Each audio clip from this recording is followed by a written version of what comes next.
Savez-vous qu'une augmentation majeure du nombre d'élèves par classe est demandée?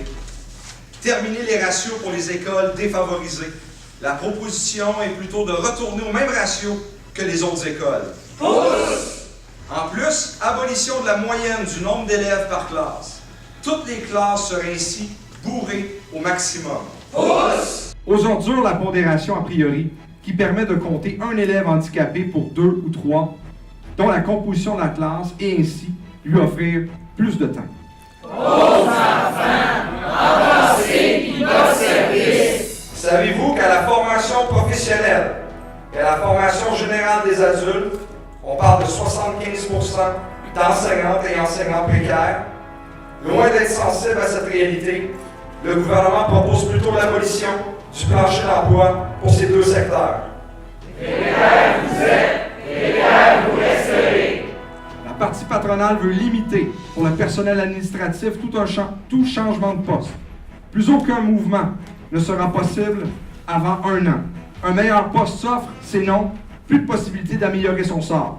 Appauvrir, appauvrir, appauvrir. À quand le respect du personnel de soutien?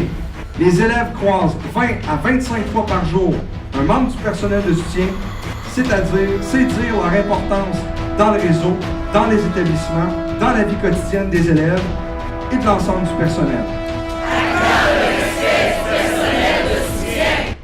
Ce dont on parle, c'est le bien de l'éducation au Québec. C'est tout le réseau de l'éducation au Québec. On comprend qu'au niveau des gestionnaires des commissions scolaires, le devoir de réserve est nécessaire. Par contre, en tant qu'élu, vous avez l'opportunité de porter cette voix-là.